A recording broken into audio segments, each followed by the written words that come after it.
Hi, I'm Adam Clery. You may remember me from such FourFourTwo YouTube videos as why Erik Ten Hag's Man United isn't working yet, why Man United's problems are even worse than you think, why Man United are their own worst enemy, why Ten Hag's Man United can't defend, why Man United's biggest problem is Erik Ten Hag, how Crystal Palace just destroyed Man United, how Liverpool just destroyed Man United, and why Man United got destroyed by Tottenham. And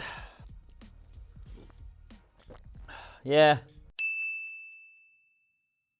So what went wrong with all of this then? Because this is pretty much how you're going to remember that Ten Hag Man United side. None of the new signings have really done enough yet this season to sort of be in that collective consciousness. And these were the players that did the bulk of whatever the hell you want to call last season. Well, the very short answer is there are a lot of things going on with this team and the setup and the individuals and the approach, and none of them ever really work. You would get the occasional purple patch, the nice little seedlings poking their head above the soil, but then another football team would come along, nobody even particularly spectacular. We're talking Bournemouth, Crystal Palace, Tottenham, Brentford, Sevilla, teams like that, and they would just dump a lorry load of steaming fertilizer back on the top of it. And the fact as well that when reaching into the depths of my mind to try and think about Ten Hag's worst moments as Man United manager, I didn't even immediately think of them getting beat 7-0 by Liverpool says, well, it says something. So yes, fundamentally, this was Ten Hag's Man United. You may have other players in your head that you remember more vividly. Like, technically, Johnny Evans actually started more games than Martinez in the back four, so we probably should have him in there, which again, in of itself, is quite telling. But this lot, this rabble, there is just, from back to front, no consistent identity. There is talent in abundance. Some of the best players in the Premier League on their day, but as a collective unit, the ideas Ten Hag tried to bring to them never ever stuck. And I'll just take you through it from back to front to show you what I mean, right? Andre Onana, that was his choice for goalkeeper. He'd worked with him before. You saw David De Gea's tweet when the announcement was made. He wanted his own man and he went and got him. Now, of all the goalkeepers in the world, why do you buy Andre Onana? Arguably the best in possession goalkeeper, the best goalkeeper with a ball at his feet besides me in the world. But what Onana was famed for at both Ajax under Ten Hag and Inter Milan was when you are playing with very good possession, you are dominating the opposition and the whole team pushes right up. You've got a goalkeeper who'll do two things. One, he will sweep up this entire area all by himself, reducing the risk of balls going over the top and teams breaking in behind. But more importantly, he is another option with the ball when you are recycling possession. And I'm going to show you his heat map from his last season Inter Milan, right? Notice how much of this is outside of his box, how freely he was coming into his own half, into the sort of center of the pitch, occasionally even the opposition half, to get on the ball and be another option. And even if you only watched that Champions League final against Man City, you'll have seen this. Like, they had no qualms whatsoever about giving him the ball as a playmaking member of that defence, not just as a circulation option, not just to pass it from left to right. Inter Milan would quite happily sit off when they couldn't find a way through, allow the ball to go back to Onana, and with the space that then created in behind, allow him to pick players out. Like, he was a useful weapon. And now, let's see Andre Onana's heat map from last season at Manchester United.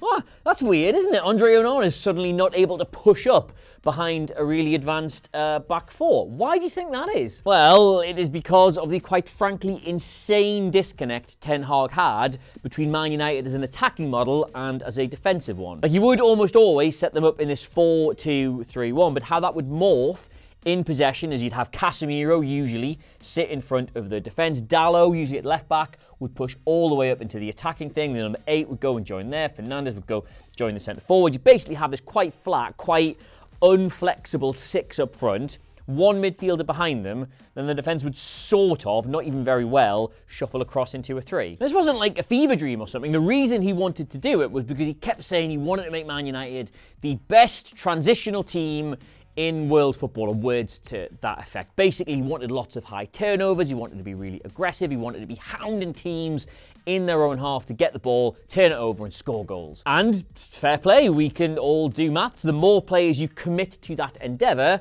theoretically, the better you will be at doing it. But it does leave you a little light in behind. And so, if your press is not that intense or that well structured, or you get played through or just over the top, these 4 players here have an awful lot of work to do to stop massive counter-attacks. And what you need, right, to do that effectively is this player here to be incredibly mobile and brilliant at reading the game and excellent in the tackle, like a proper, just sort of athletic genius unit, and these 3 to be full of pace. But what tended to happen in reality was that this player ended up either being 𝗕𝗫𝗍𝗍 or Christian Eriksen, 2 brilliant technical players, but who are also quite physically slight, or Casemiro, an excellent defensive prospect, but about as nimble across the ground as a portable toilet. And then, to exacerbate matters, word of the day, apps paying for itself, you had no pace, really, in these defenders. Now, last season, this was most commonly Jonny Evans, Harry Maguire, and 𝗕𝗫𝗧𝗏. Now, Evans and Maguire, perfectly solid, capable defenders, but no real pace to them whatsoever. And while 𝗕𝗫𝗧𝗏 was much quicker, if you're a unit, you're only as fast as your slowest players. And Ten Hag did, understandably, constantly point to the amount of injuries they had at the back and how he couldn't get his preferred players in for a regular stretch. But Martinez and Varane are not quicker by orders of magnitude. And even when they did play, what is about to happen next kept happening. Man United, so many times last season, were blighted by the following curse. Because of the lack of pace in these defenders and the risk of a turnover, they would actually drop loads deeper than they really should. Of course, forcing Onana back into his own box. You see, that point has now come full circle. And what that meant was that whoever this was, be it Casemiro or Mainoo or Christian Eriksen, became the footballing equivalent of Jon Snow in the mud facing down the Boltons. Almost every single week last season, you saw something like this, where Man United's press either wasn't good enough, or they just got played through, or played over the top of, and teams could break into this huge amount of space here with 3 or 4 players quite easily navigating around whoever this was. Like, just to go back to that Game of Thrones analogy, right? Can you imagine if that scene, instead of Jon Snow suddenly having his own cavalry charge up behind him, he turns around and what he actually sees are Jonny Evans and Harry Maguire running back to their own goal. And Man United just conceded so many goals from these exact scenarios, especially quite late on in games, where players would bring on attacking substitutes who had fresh legs, and they would end up running at this defensive unit who A, didn't have a lot of pace to begin with, and B, had played 90 minutes. And he just never seemed to learn from that. And what you have here, I think, really well sums up Erik Ten Hag's time at Manchester United, because it's just an enormous clash of footballing ideologies within the same team. Like, if you go back to last season's numbers, when it comes to high turnovers and these pressures that he was desperate for his team to do, Man United were really good at them. Like, their numbers were comparable with, like, Liverpool and Tottenham, the high pressing kings of English football. Like, that was an effective thing that worked. But then you go deep into the bowels of Opta and you look at, like, the average positioning of their defensive line compared to other teams around the Premier League, and it was pretty much sandwiched between, like, Burnley and Luton. And this was clearly something they looked to address this summer. Like, Lenny Yoro should be a massive fix for this. De Ligt's obviously slightly better in these situations than a lot of other players, but do they look much better for having made these changes? Like, I've not even seen Yoro really in a Man United shirt.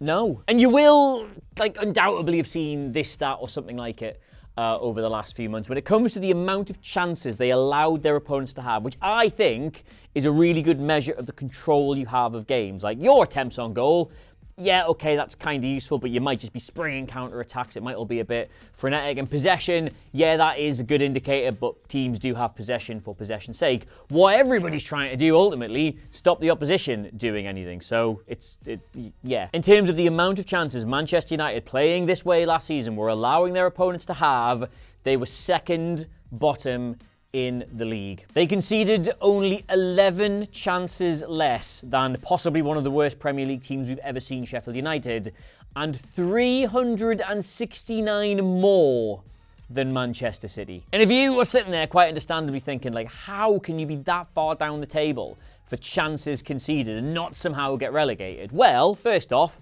individual quality. You'll still score plenty of goals. You'll restrict those chances as best you can with much better players. But also, and this one's ironic, I've seen a couple of people using Man United's current XG stats as sort of why it's slightly harsh he's lost his job. Like, they should have scored about 5 or 6 more goals already this season than they have. And if they had got those, maybe they kept him in a job. That 𝗕𝗫𝗧𝗏 chance certainly comes to mind. Do you know who was the worst for that last season? If you are one of the many people who care about XG, Manchester United's opponents last season underperformed by 12 goals. The quality of the chances they created against them versus the actual number of goals scored, Manchester United could realistically have expected to concede another 12, which if they had, would have put them just above Burnley last season in terms of the number of goals conceded. And if you remember what happened to Burnley, they got relegated. So yes, that's why they were just a complete mess defensively last season, but the problems in attack were also existing. So I already mentioned when it came to the number of high turnovers, Manchester United were actually very effective at that under Erik Ten Hag, comparable to Liverpool and Tottenham, who were undeniably regarded as being very, very good at it. But when you take that number of high turnovers and you look at how they ranked for that last season, then you look at the number of goals they scored from high turnovers last season. I don't know if I'm going to have time today to find a womp womp noise on YouTube, so if I haven't, womp womp. And I was actually thinking about this all morning, like how can you explain the disconnect between how good you are at turning the ball over and how bad you are at scoring from those turnovers? And the best conclusion I can draw, right, is it's purely instructional. Man United play this banana system with these 6 players all in good proximity to the goal and trying to win the ball back, and as a result, simply by presence of numbers, they were doing that quite a lot. But such is the lack of suitability for these players to play that kind of system, and more importantly, the way they were set up to then go and do it, that it did not materialise into anything worth a button. Just going to pop them back into the 4-2-3-1, right? So you can see what some of these little issues were. Right, Anthony, he's a good example. Let's start there. They spent £100 million on him. Ten Hag worked with him at Ajax. And what was he before he was a living meme and a joke and a tiny, tiny little baby man? He was a right-sided attacking midfielder who was left-footed and wants to come into this area here so he can shoot and cross and do stuff. Now, Football Tactics 101 says if you have an inverted winger, as he was, then what you need is a fullback to make these overlapping runs, to A, give you an option in this space, but more importantly, to pull defenders away so they don't just double up on him when he goes into the centre. But how did Ten Hag set Man United up last season? Well, this was usually 𝗕𝗏𝗡𝗏, who was instructed to be part of a back 3 because they were actually moving Diogo Dalot up on the other side. There is no overlap here, so he now cannot do that. He has to stay wide where he's no good. And of course, on the other side, you've got Marcus Rashford, who starts wide but wants to be moving into the centre in a similar but different way to Anthony. But you've got Dalot there now, who's right-footed, who is only effective if he can then come back inside himself and cross or play balls in. So now you've got 2 players who want to be in the same area. And even when that didn't happen, Marcus Rashford wants to be sort of moving into the centre-forward position from this area. But you've gone and spent loads of money on Rasmus Højlund, who is not a false 9, who drops out of that position and creates space. He wants to be on the shoulder of the last defender. He's exactly where Rashford wants to be. But then, okay, you might say we've got this proper centre-forward. Now these 3 are just going to have to get over it. He wants to be getting on the end of crosses. He wants to be finishing off these moves. So we have to get to the byline and put crosses in. But you've got a left-footer here, you've got a striker here, and a right-footed fullback here. And your other fullback's all the way back here. So Man United hardly put any crosses in last season. They did not create the sort of chances that a player like Højlund needs. And I could stand here for about an hour just talking about all the various small little contradictions and inconsistencies that Ten Hag physically put in to this Manchester United team. And I mean, they scored plenty of goals still, like they still had a threat, but that's more to do with the individual quality of the players involved. You so rarely saw them score a goal, it felt like a really well-practiced passing move. I'm just going to finish with the biggest problem of all, right? Because you may remember, if you're a Man United fan, that throbbing, drumming, I don't know if they're words, 4-0 they got at Brentford right after Ten Hag taking the job, right? Well, these are Man United's average positions for that afternoon. I can't see them, but I'm pretty willing to bet they kind of line up with that 3-1-6 shape we talked earlier. That was mad and didn't work and they never had the personnel for. Now, you may have to use your imagination here ever so slightly, but this is Christian Eriksen on his lonesome in the middle. You can imagine how well that was going to go against a very mobile Brentford side. These 3 defenders, there's clearly more defensive focus for them and more attacking focus for this one. And everyone else, just a bit of a mess further up the pitch to sort of show you there's 6 of them all doing that job. Right, we got it, we've seen it, we locked that one in. This is Man United's average position map from the West Ham United game. Ten Hag's last match in charge. And it's slightly different, but the principles are all still here. Like Mazraoui's now part of the back three. Diallo's pushing up into the attacking line. Casemiro's all on his lonesome, right in the middle. And all of this lot, that's their job. High press, win the ball, do the Ten Hag stuff. There are well over 2 years and £630 million between those two games. And it's just the same problem, the same total lack of identity, the same conflicting ideologies, all manifesting in the same team at the same time. Like, Ten Hag is clearly an intelligent guy and a talented manager, and he wouldn't have done what he'd done before Man United were these things not true, but it just categorically has not worked at this club, possibly at this level, maybe just in this league. And in 2 years, he never ever fixed that. So yes, there you go. That's why Erik Ten Hag failed quite spectacularly and expensively at Manchester United. And knowing my luck this week, they will have appointed Ruben Amorim the second I get out of that studio.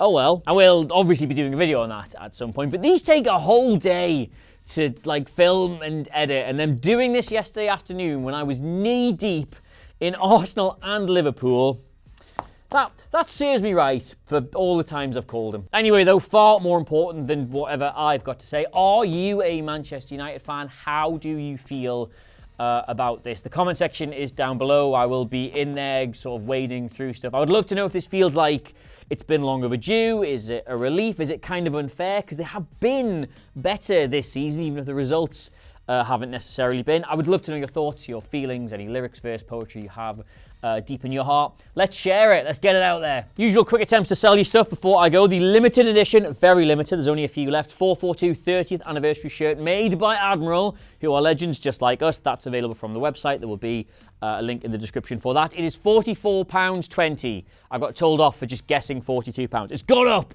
in the time since I made the last video, in my heart. And the 30th anniversary issue of the magazine is beautiful. I think it's the best thing we've ever made. It's about the history of 442, but also still a football magazine. So if you don't care that we had a birthday, there's still loads of stuff in there. You can get me across all the social media at Adam Clery, Clery. As ever, you know the rules. If you think you're too good for the comment section, just message me there on X, on Instagram. I don't mind. Nothing else really goes on in my life. You can get the 442. Their socials are in the corner of the video as well. Please do subscribe to the channel, because we need subscribers, because it proves to everybody, my colleagues and my enemies, that we are growing, and that makes me happy.